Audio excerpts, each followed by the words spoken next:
Okay, so today I'm going to show you how to make a simple mold for soft plastic pouring made out of plaster. You can also use silicone, and silicone would probably be a lot better, but it's much more expensive than plaster. So first of all, you're going to need to buy a package of your favorite lure. I'm going to do a swim bait here. This is the Zoom swimming Fluke, and it has a paddle tail, which is a little bit of a pain, so I'll show you how to do that. But we're just going to pour a mold where I will be able to make 4 of these at a time, and it'll save you a lot of money if you use a lot of soft plastics. To get set up, it costs a little bit of money. Now this is not a video on how to pour. I will pour this after so that you can see how they came out. But I do have another video on how to pour them. I'll leave a link to it. I made it a long time ago on a cheap cell phone. It was one of my first videos. It's probably not that good, but it will give you the basics and teach you everything that you need to have to get started. But once you've got everything, you can really just pour these things all day long and save a lot of money. We need some type of a frame to pour our plaster in. You can make this out of wood, plastic, different things. I'm using Legos, and a lot of people use Legos. Legos are great because when you're done and you've poured your mold, you can take this apart and make a different one. Make a longer, skinnier one, a wider one, a deeper one, whatever you need for whatever lure you're going to be making. So I've got about, I think, around 50 or so of these little Lego blocks. And you'd want a flat surface, a flat clean surface. The best thing to have is glass. This particular, I just found this in the garage. I have no idea what it is. Right now it's an old window of some sort, but I don't know what it went to. But it'll work. So I'll clean this good with glass cleaner. And as luck would have it, this has a frame on it. This particular mold fits right in there perfectly. That was just dumb luck. But you can get a little piece of glass. If you don't have one around, you can go to the store, hardware store, they'll cut it for you. It's not very expensive. And the problem with these is that tail wants to just flop around and end up not being where you want it. So what you need to do is take a little piece of wood or plastic, cut it at an angle, and glue it to it. And so I'm cutting them out of a popsicle stick. I'm using a square to get my angle. I'll line that right up and I'll draw my angle there. And I was trying to do it on a bandsaw, but these little pieces would just go flying across the room and I couldn't find them. So I'm going to use this X-Acto knife that I have, X-Acto saw. This is mostly used for modeling, and that should work just fine for this. I also have a copening saw. I could put this in a vise and cut it with that. So that's what I'm going to do, is take my popsicle, mark these, and cut them. And I have made my mold big enough to do 4 of these. Now you can make your mold any size you want. Obviously, these are juniors, I think. Swimming Fluke juniors, they're 3.5 inches. So you might have 4.5-inch ones, you might have a 6-inch worm, you might have a 10-inch worm, you might be making a musky bait, which is huge. You just need enough blocks to make what you need. And you can make it wider. I'm going to make so I can do 4 at a time. Maybe you want to make a small one that only does 2 at a time. You could make a great big long one that does a dozen at a time. That's all up to you. So I'm going to get to work on this right now.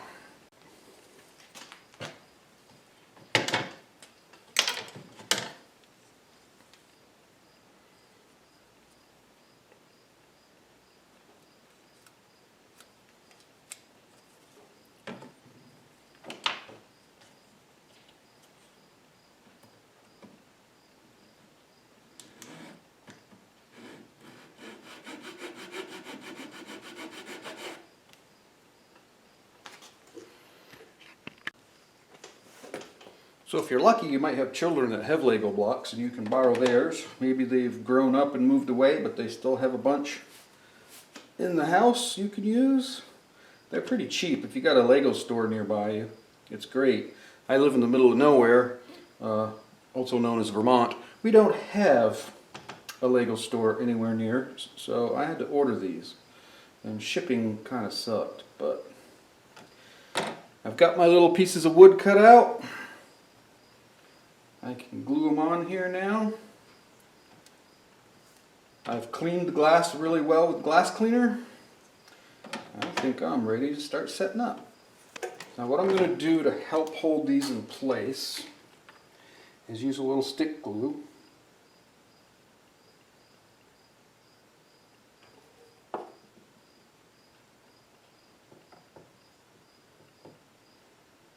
Try to get them somewhat straight here. And I will do that with all 4 of them, and then we'll fix the tail up. Make sure everything's fitting well. That looks pretty darn good. So that's what it looks like right now. Now I gotta fix those tails. So here's the tricky part. I'm gonna put some super glue on here. And glue it to this. And you're going to have to shoot it with some accelerator. And you got to do that to every one of them. Alright, I think I got those pretty good. Those are glued to the glass, which I can get off later with some acetone. I'm ready to pour. Alright, I think I'm ready. I'm going to mix up my plaster. It says to use cold water, around 40 to 50 degrees.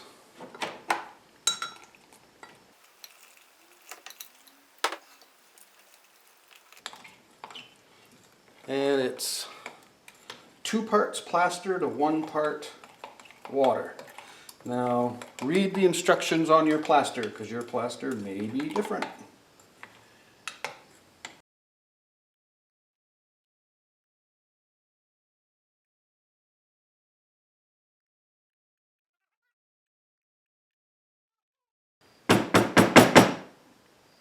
Get those air bubbles out.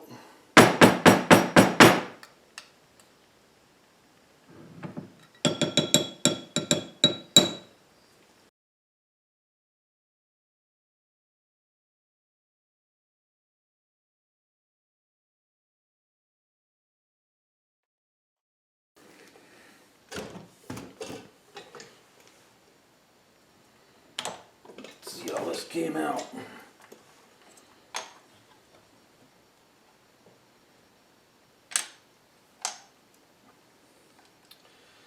This is a pain here. Oh boy, stuff moved big time.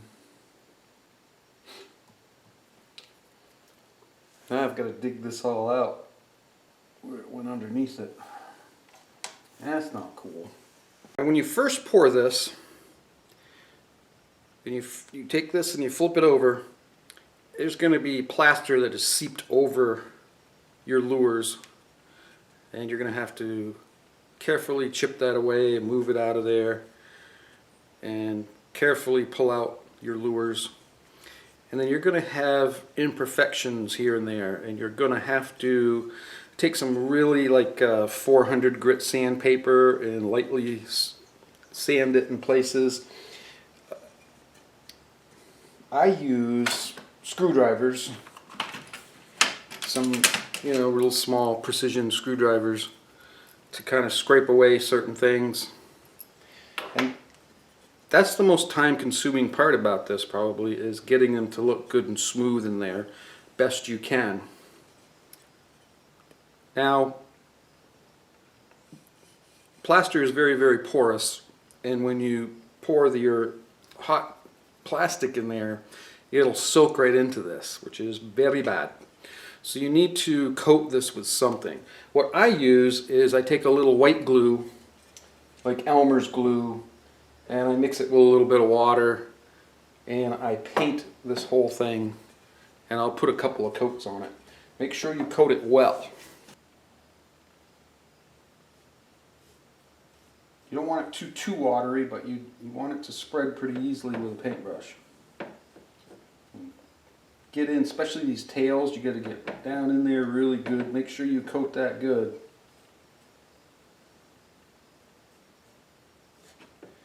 I do the whole top and I do the sides because sometimes you over pour, you know, it'll come up on here, and once in a while it will go down over the side.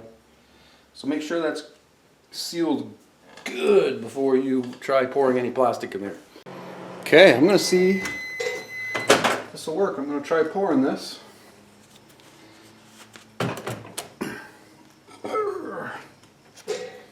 See what happens.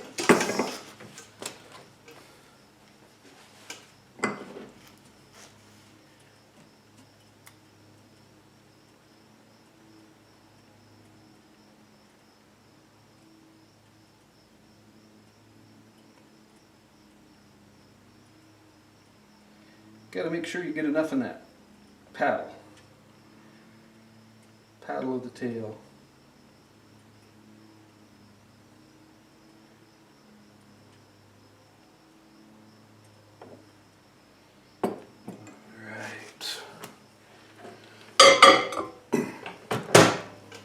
Then I'll do the blue on top and see what happens.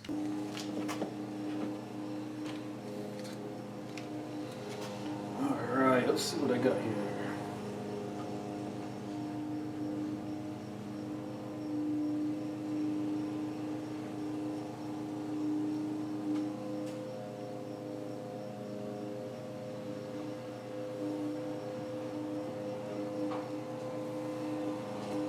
Oh yeah.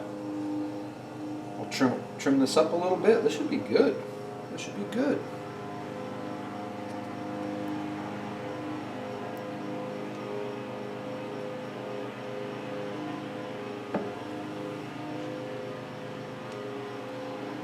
Paddle came out good. Oh yeah. These are going to be fine. I'll just have to trim them up a little and they should be good. So here they are. I've cleaned them up some. I'm not completely done cleaning them up yet, but as you can see they came out pretty decent. So the colors didn't run. They've bonded together very nicely. The hook slot came out very nice. They have good action. They work just like the real Flukes, and yes, they catch fish.